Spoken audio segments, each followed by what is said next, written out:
అందరికి పరోటా ఎలా చేయాలో చాలా మంది తెలియదు కదా ఫ్రెండ్స్. మైదా పిండితో పరోటా ఎలా చేయాలో నేను చూపిస్తా, ఓకేనా? మీరు తప్పకుండా ట్రై చేయండి. నేనైతే పరోటా పిండికి కావాల్సింది ఏంటంటే మైదా పిండి అండి. మనం ఎన్ని పరోటాలు చేసుకుంటే అంతా సరిపోతుంది. నేనైతే కొన్ని పరోటాలు చేస్తున్నాడు, కొంచెమే పిండి కలుపుకుంటున్నా. మన ఇంట్లో ఎంతమంది ఉన్నారో దానికి సరిపడినంత కలుపుకుంటే సరిపోతుంది. ఇలా అయితే ఫస్ట్ ఏంటంటే సాల్ట్ వేసుకోవాలండి, ముఖ్యంగా సాల్ట్. మనం సరిపడినంత సాల్ట్ అయితే వేసుకుందాం. నేను సాల్ట్ వేసిన అండి, సాల్ట్తోనే కదా టేస్ట్ ఉండేది మనకు.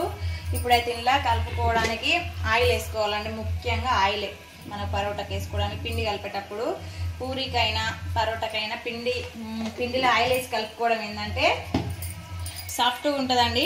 మనకు చపాతీ అయినా సరే, పరోటా అయినా సరే, ఏదైనా పూరి అయినా సాఫ్ట్గా బాగుంటుంది.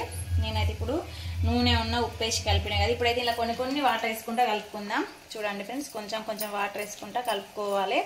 లూజ్ అయిపోయింది అనుకో పిండి, మనకైతే పరోటా చక్కగా రాదు. కొంచెం వేసి కలుపుకుంటా ఇప్పుడైతే మొత్తం కలపాలండి. చూడండి, ఇది బాగా పిసకాలి. ఎంత పిసికితే అంత పరోటా అయితే సూపర్గా వస్తుంది. నాకేమో బలం లేదంటాడు మా ఆయన, కానీ ఒక్కోసారి అయితే ఆయనే చేస్తాడు.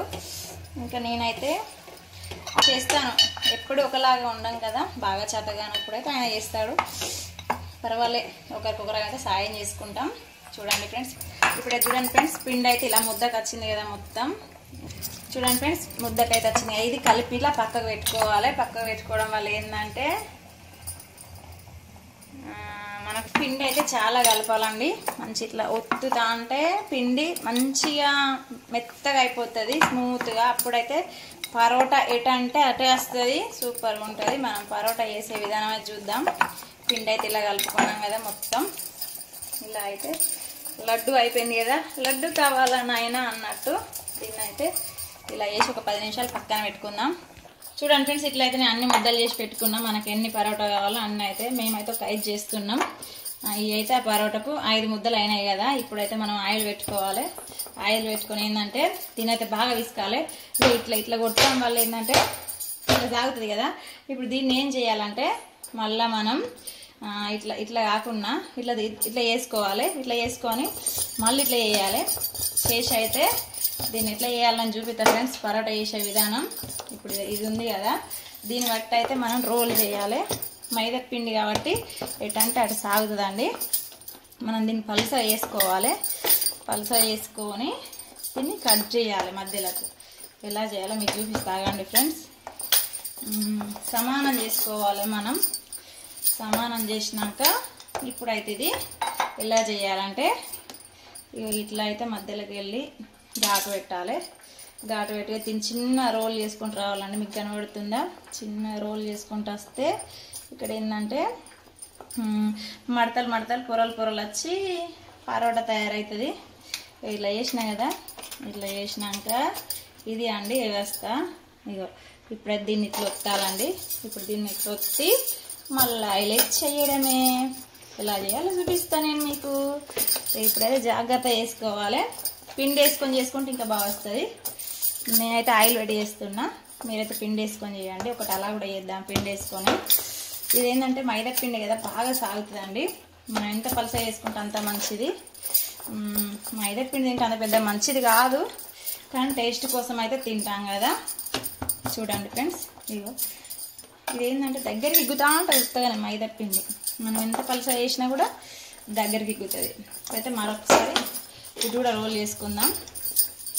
బయటనైతే హోటల్ ఎట్లా అంటే మందం చేస్తారు, మనం దీంట్లో ఒకటి తింటే ఖాతం. ఇప్పుడైతే దీని మీద ఆయిల్ వేసుకోవాలండి. చూడండి, ఆయిల్ వేసుకొని మనం పరోటా అయితే వేసుకోవడమే. నేనైతే ఆయిల్ వేసాను కదా. చూడండి ఫ్రెండ్స్, ఇప్పుడైతే ఆయిల్ వేసినాం, వేసుకుందామండి. చూడండి, పరోటా అయితే కంప్లీట్గా వేసాను. చూడండి ఫ్రెండ్స్, ఇస్తగా ఏంటంటే ఆయిల్తో వేసాం కాబట్టి ఎటంటే అటే పోతుంది. మనం మైదా పిండితో కూడా వేసుకోవచ్చు. ప్రతి 2 వైపులా దింపేసుకోవడమే అండి. చూడండి ఫ్రెండ్స్, అది అయ్యేలోపు అయితే ఇంకోటి చేస్తానండి. ఇంకోటి ఏంటంటే పిండితో చేస్తున్నా. కొంతమందికి ఆయిల్తో చేయరాదు కాబట్టి ఇప్పుడైతే పిండితో చేస్తున్నా. పిండితోనంటే పెద్ద ప్రాబ్లం ఉండదండి, నూనెతో కాబట్టి జారిపోతుంది ఎక్కువ. పిండితోనంటే ఎటంటే అటు వస్తుంది కదా. ఇప్పుడైతే మనం దీన్ని ఇలా తిప్పుకోవాలి. అది ఎక్కువ గ్యాస్ పెట్టకుండా మామూలుగా పెట్టాలి. ఇప్పుడు దీన్ని కూడా అలానే కట్ చేయాలండి. ఇలానే కట్ చేసి ఇలా మొత్తం రోల్ చేయాలి. దగ్గరికి మొత్తం రోల్ చేసి ఇలా తిప్పాలండి. ఇలా ఎంత తిప్పితే అంత. ఇప్పుడైతే చూడండి, ఇప్పుడు ఇట్లా దింపినా కదా, దీన్ని ఒకటేసారి ఇట్లా నొక్కాలి. చూడండి ఫ్రెండ్స్, ఇది కూడా ఇట్లా వచ్చింది కదా. ఇట్లా వేసినాం అనుకో పరాటా అయితే ఇప్పుడు పొరలు వస్తుంది. పిండి వేసుకొని చేసుకోవడం వల్లనే పొరలు వస్తుంది. మామూలుగా అయితే ఆయిల్ పెడితే ఎక్కువ రాదు. ఆ టెక్నిక్ కావాలండి, చేయాలంటే టెక్నిక్ ఉండాలి. ఫస్ట్ మనకు టెక్నిక్ ఉంటేనే వస్తుంది ఏదైనా. చూడండి ఫ్రెండ్స్, ఇప్పుడైతే పరాటా అయిపోతుంది. మా ఇంట్లో ఆల్ మిక్స్ వెజిటేబుల్ కర్రీతో తింటే ఒక రేంజ్ ఉంటుందండి. నేను చెప్తాను కదా, దేనికైనా ఓపిక ఉండాలని. ఏ చికెన్ కూడా పని చేయదు. ఇదైతే చికెన్లో పెట్టుకోవచ్చు, మటన్లో కూడా పెట్టుకొని తినచ్చండి. సూప్లో అయితే టేస్ట్ సూపర్గా ఉంటుంది పరాటా. చూడండి, ఇప్పుడైతే ఇక్కడ ఒక పరాటా అయిపోయింది కదా కంప్లీట్గా. ఇంకొక పరాటా అయితే రెడీ చేద్దాం. మరి ఒక ప్లేట్లకి అయితే తీసుకుందాం. ఇప్పుడైతే ఒక పరాటా కంప్లీట్ అయిందండి. చూడండి ఎలా అయిందో. ఇంకోటి అయితే చేద్దాం అలానే. ఇప్పుడైతే ఇది మరొకటి వేసుకుందాం. పరోటా ఇది పిండితో చేసాం కదా, ఇది మనం చెప్పినట్టు ఏంటది, పిండితో చేసినాం కాబట్టి. ఇప్పుడైతే ఆయిల్ వేసుకోవాలి. ఇప్పుడైతే ఇప్పటివరకు దీనికి ఆయిల్ పెట్టలే కదా, మొత్తం పిండే కదా. ఇప్పుడైతే ఆయిల్ వేసుకొని రెండు వైపులా కాల్చుకుంటే ఆహా ఏమి పరాటా మైరా మై మరిషి అన్నట్టుంటుందండి పరాటా. చూడండి, రెండు వైపులా అయితే కాల్చిన. ఏమో మా ఆయన వంటల కోసం వేసుకున్నట్టున్నాడు నన్ను. అలా ఉందండి, రోజు వంట జీవితంలో వంట తప్ప పని లేకుండా పోతుంది నాకు. అటు యూట్యూబ్ చేయాలి, ఇటు వంటలు చేయాలి. ఏమనంటే ఏం పని చేస్తానో అంటాను. చెప్పండి ఫ్రెండ్స్, నేను ఎంత పని చేస్తానో మీకు తెలుసు కదా. సోషల్ మీడియాలో కదా అండి నేను ఉన్నది. ఏం చేయనండి, ఏం చేయను. నేనైతే పరోటా రెండు వైపులా కాల్చిన కదా. ఇక్కడైతే ఇంకొక పరోటా చేస్తున్నా. 5 పరోటాలు చేసిన. మరి నీకు 3 నాకు 2 నాని చెప్పు నాని. నీకు 2 నాకు 3. ఎందుకంటే నాది కొంచెం పెద్ద కడుపు కదా, నేను 3 తింటా. చూపియాటు. చూడండి ఫ్రెండ్స్, పరోటా అయితే ఎలా ఉబ్బుతుంది. పొరలు వస్తుంది. కొంచెం వెయిట్ చేయండి.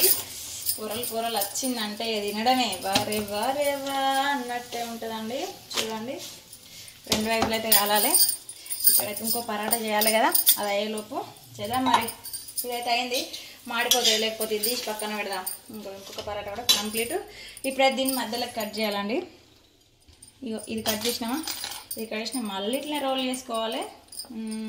ఇక మీకు బాగా సేపు అయితే చూపిస్తా వీడియో, కానీ స్కిప్ చేస్తా. లేచేటప్పుడు మాత్రమే చూపిస్తా. ఇలా అయితే మొత్తం మలుచుకున్నాం కదా. ఇలా మలుచుకున్న దాన్ని అయితే ఇలా వేసి ఇట్లా ఒత్తడమే. ఇట్లా వస్తే గతం అయిపోయింది. పరోటా పిండి వేసి 2 సార్లు అటు ఇటు అంటే ఖతం. ఏముంది ఫ్రెండ్స్, దీనికి 50 రూపాయలు పెట్టి హోటల్లో కొనాలా. మా ఆయన అయితే 50 రూపాయలు ఇంటికాడ తిన్నాపా, ఇంటికాడ తీసుకున్నాపా అంటాడు. నేనేమో బయట తిన్నామంటే ఎప్పుడు ఇంట్లో అని అంటే అట్లా బయటికి పోదాంపా అంటే లేదు ఇంట్లో అన్నీ తెచ్చాడు అంటాడు. ఏం చేస్తాం, ఇక తప్పదు కదా ఫ్రెండ్స్. మనం బయట తినడం వల్ల ఏంటంటే, బయట తింటే ఇద్దరమే తింటాం. అదే ఇంట్లో వేసుకుంటే 4 తినచ్చు ఆ బయట పెట్టే ఖర్చుతో. కానీ ఎట్లా అంటే వాళ్ళు చేసినంత టేస్ట్ రాదండి ఎందుకో మనం ఇంట్లో చేస్తే. కానీ తప్పకుండా ఇప్పుడైతే ఎందుకు టేస్ట్ రాదు చెప్పాలా ఫ్రెండ్స్. వాళ్ళు ఏమంటారంటే వాడిన నూనె, అది కర్రగా నూనె పోసుకుంటూ ఉంటారు, అందులోనే కాలుతారు కాబట్టి మనకు టేస్ట్ వస్తుంది. మనం ఇంట్లో అలా చేయం కదా, ఫ్రెష్ నూనె వాటి చేస్తాం కాబట్టి మనకు టేస్ట్ రాదు. నిజం అంటారు, నిజం ఫ్రెండ్స్. మిర్చీలు ఎత్తా అంటే వాసన వస్తుంది, అబ్బా గుమగుమలాడే వాసన వస్తుంది. కానీ అదే మనం చేస్తే మరి వాళ్ళు మనం సేవ చేస్తాం, కానీ ఏంటో వాళ్ళు చేస్తే అంత టేస్ట్ వస్తుంది ఏమో అర్థం కాదు అస్సలే. ఇది లాస్ట్ పరోటా అండి. 5 పరోటాలు చేసిన అని చెప్పినా కదా, 2 మా ఆయనకు 3 నాకు. ఎందుకంటే నేను పెద్దదాన్ని కాబట్టి ఇంటికి నేను 3 తినాలి, ఆయన ఇంటి యజమానుడు కాబట్టి 2 తినాలి. అంతేగా ఫ్రెండ్స్, మీరు చెప్పండి. లాస్ట్ పరోటా కదా, కంప్లీట్ అయింది. మనం చేయితోనే పడతాము, మనకు సరాతాలు గిరాతాలు నైకుష్బియా, మనం అంతా ఎక్స్పీరియన్స్. నేను అందుకే కుకింగ్ ఛానల్ పెడతా అనుకున్నా కానీ అది హిట్ అవ్వలే, అందుకే ఆపేసా. మళ్ళీ రీల్స్ పెట్టా, అప్పుడు సక్సెస్ అయింది. చూడండి ఫ్రెండ్స్, ఇప్పుడైతే చెంచా పట్టినా, చెంచా పట్టింది నేను అనుకుంటారా, కాలిందండి అందుకే మళ్ళీ పెట్టా. చూడండి చాలా ఉడకపోతుంది ఈ స్టవ్ దగ్గర. ఇంకైతే కర్రీ చేయాలండి. ఈ పరోటాకు కర్రీకి సూపర్ సూపర్ ఉంటుంది. నేనైతే తింటాను, మీరైతే తిని చూసి చేసుకొని తినండి ఓకేనా. మీరు మా పక్కింట్లో లేరు కదా అన్ని పెట్టడానికి, ఏమనుకోవద్దు. నేను తిన్నా అంటే మీరు తిన్నానే అర్థం ఓకేనా ఫ్రెండ్స్. చూడండి మరి పరోటా అయితే కంప్లీట్ అవ్వడానికి వచ్చింది. చూడండి ఫ్రెండ్స్, ఇక పరాట్లు అయితే ఇట్లా చేసినాక ఇట్లా కొట్టాలండి, పొరలు పొరలుగా వస్తాయి. ఇది ఎంత కొడితే అంత పొరలు పొరలు వస్తాయి. చూడండి ఫ్రెండ్స్ పరాటా అయితే ఎలా అయిందో, మొత్తం పొరలు పొరలుగా అయింది. ఇప్పుడైతే మనం కర్రీ పెట్టుకొని తినడమే. మా ఆయన అట్నే సంపి ఇడిచిండండి. ఇదండి పరోటా, హోటల్ స్టైల్లో ఇలా ఉంటుందండి. పరోటా అయితే చేసినాక ఇలా చేస్తారు, పొరలు పొరలు వస్తుంది. ఓకే ఫ్రెండ్స్, మరి ఇంకా చేసిన పరోటాలు అయితే అక్కడ ఉన్నాయి, కర్రీ అయినాక చూద్దాం. పరాటలు కొట్టుడు అయినాయి కదా, దీన్ని అయితే పక్క పెట్టుకోవాలి. ఒక బౌల్లో కర్రీ పెట్టుకోవాలి. ఒక బౌల్లో కర్రీ పెట్టుకొని తింటే సూపర్ ఉంటుంది. కర్రీ అయినాక తిందాం మరి ఓకేనా ఫ్రెండ్స్. పరాటా అయితే చేసే విధానం ఇలాగా. ఓకే అండి, దీన్ని చికెన్తో కానీ మటన్ కర్రీతో కానీ మళ్ళీ వెజిటేబుల్ రైస్తో కానీ, మసాలా కర్రీ ఉంటుంది కదా, ఏ కర్రీతోనైనా పరోటా తింటే సూపర్ ఉంటుందని. ముఖ్యంగా ఏంటి, మటన్ కర్రీ చికెన్ కర్రీ గ్రేవీతో అయితే సూపర్ ఉంటుంది పరోటా అంటేనే. అవి రెండు స్పెషల్. హోటల్ స్టైల్లో అయితే పరోటా చేసే విధానం ఇది. ఓకే మరి చూడండి ఫ్రెండ్స్, పరోటా చేశాను కదా, ఎలా చేసుకోవాలో చూపించాను కదా. మటన్ సూప్తోనైనా చికెన్ సూప్తోనైనా సూపర్గా ఉంటుంది. కానీ ఇప్పుడు మనకు అందుబాటులో అది లేదు కదా. వెజిటేబుల్ రైస్ కర్రీ చేశాను నేను, ఆల్ మిక్సింగ్ అన్నీ వేసి చేశాను. సూపర్గా ఉందండి కర్రీ మాత్రం. ఈ కర్రీతోని పరోటా తింటే టేస్ట్ అయితే వేరే లెవెల్ ఉందండి. నేను అది తింటున్నా, మీరు ఒకసారి ఎలా ఉందో పరోటాలో ఇలా అయినా చేసుకుని తినండి, లేదా చికెన్ సూపులైనా తినండి, సూపర్గా ఉంటుంది. వీడియో నచ్చినట్టయితే లైక్ చేయండి, కామెంట్ చేయండి, షేర్ చేయండి, సబ్స్క్రైబ్ చేసుకుంటూ మర్చిపోవద్దు. మంచి మంచి వంట నచ్చినైతే లైక్ చేయండి, షేర్ చేయండి, సబ్స్క్రైబ్ చేయండి. వీడియో అయితే స్కిప్ చేయకుండా చూడండి, ఎందుకంటే ఈ కట్టెలు మంచి మంచి వంటలు చేస్తాను. మీకైతే కుకింగ్ చేయరాని వాళ్ళకైతే చేసుకోవచ్చు ఫ్రెండ్స్. నాకు ఫస్ట్లో ఏం రాకపోయేది, అన్ని నేర్చుకున్నాను. నా వల్ల నలుగురు నేర్చుకోవాలని అయితే చేస్తున్నాను. థ్యాంక్ యూ సో మచ్ అందరికీ. బాయ్ అండి.